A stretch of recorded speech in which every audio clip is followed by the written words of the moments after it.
Allez, c'est parti, on plonge aujourd'hui dans l'univers d'un artiste vraiment à part, le néerlandais M.C. Escher. Si son nom vous dit quelque chose, c'est sûrement pour ses œuvres, hallucinantes, qui sont inspirées des maths et qui donnent l'impression de tordre complètement les lois de la réalité. Regardez-moi ça, ses œuvres les plus connues, c'est un peu un véritable casse-tête visuel, non? On se retrouve face à des mondes, avec des escaliers qui mènent absolument partout et nulle part à la fois. Un endroit où la gravité, on dirait, n'est plus qu'une simple suggestion. Et ça ne s'arrête pas là, loin de là. Le mystère devient encore plus dingue avec des œuvres comme celle-ci. Ça remet carrément en question notre perception du réel. Là, on a quoi? Des mains en 2D qui sont en train de se dessiner l'une l'autre. C'est une boucle infinie. En fait, c'est l'art qui se crée lui-même, la création qui se regarde naître sous nos yeux.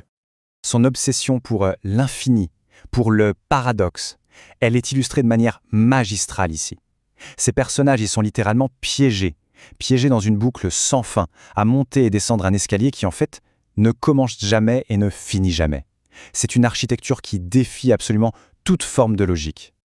Du coup, la question qu'on se pose tous, c'est « Mais comment c'est possible? Comment un seul esprit a-t-il pu imaginer des mondes pareils, qui semblent défier les lois de la physique ?» Eh bien, c'est justement ce qu'on va essayer de comprendre. On va explorer ensemble les secrets de sa technique et de son imagination hors du commun. Alors, d'où venait son inspiration? Comment a-t-il réussi à créer tout ça? La réponse, en fait, elle se trouve au carrefour de deux univers qui, à première vue, n'ont pas grand-chose à voir l'un avec l'autre. C'est ce mélange qui a tout débloqué pour lui. Et voilà le secret. D'un côté, on a l'art islamique.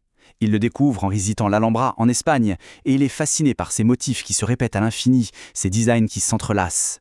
Et de l'autre côté, les mathématiques. Des concepts comme la symétrie, les objets impossibles, ou même la géométrie hyperbolique. C'est vraiment la fusion de ces deux mondes, l'art ancien et les maths modernes, qui va nourrir son génie. Et au cœur de tout ça, il y a une technique clé qu'il a piquée aux mosaïques de l'Alhambra. Ça s'appelle le pavage, ou la tessellation.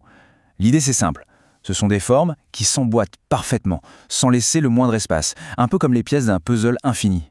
Et pour Escher, ça va devenir son terrain de jeu principal.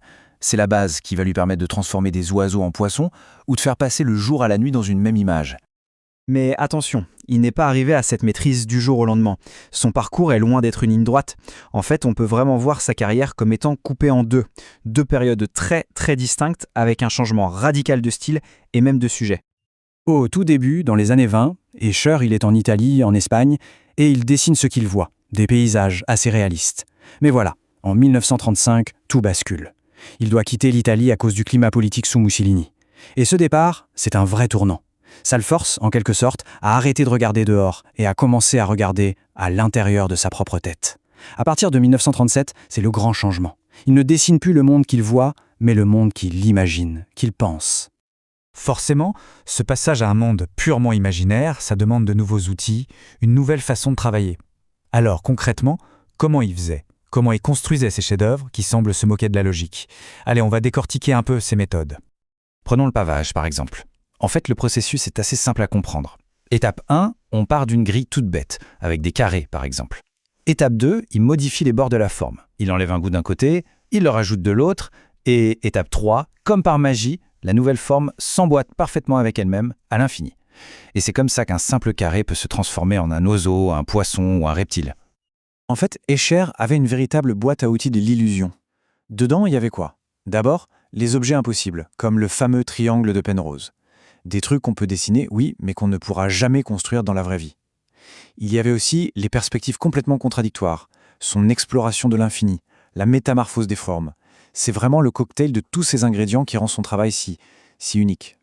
Et cette vision si particulière, elle a eu un impact qui va bien au-delà du monde de l'art. On va voir à quel point son héritage continue aujourd'hui d'inspirer des créateurs dans des domaines totalement différents. L'impact d'Escher, il est partout. Dans les livres, bien sûr, il est au centre du livre culte Gödel, Escher, Bach. Au cinéma, l'architecture de la bibliothèque dans Le Nom de la Rose, c'est lui. Dans les jeux vidéo, le design du magnifique jeu Monument Valley, c'est encore lui. Mais ça va plus loin. En sciences, il inspire des mathématiciens, des cristallographes, et même en astronomie, figurez-vous qu'il y a un astéroïde qui porte son nom. C'est la preuve que son art parle un langage universel. Et une telle influence, bien sûr, ça ne tombe pas du ciel. C'est le résultat d'un travail acharné. Tout au long de sa vie, Escher a créé pas moins de 448 estampes uniques et plus de 2000 dessins. C'est juste énorme. Ça montre bien son dévouement total à l'exploration de ces mondes intérieurs. Et pour finir, je crois que le mieux, c'est de laisser la parole à Escher lui-même. Il a dit un jour tout cela n'est rien comparé à ce que je vois dans ma tête. Ça laisse songeur, non ? Ça nous rappelle que tout ce qu'on admire, toutes ces œuvres incroyables, ce n'était finalement qu'un tout petit aperçu de l'univers encore bien plus fou qui bouillonnait dans son esprit.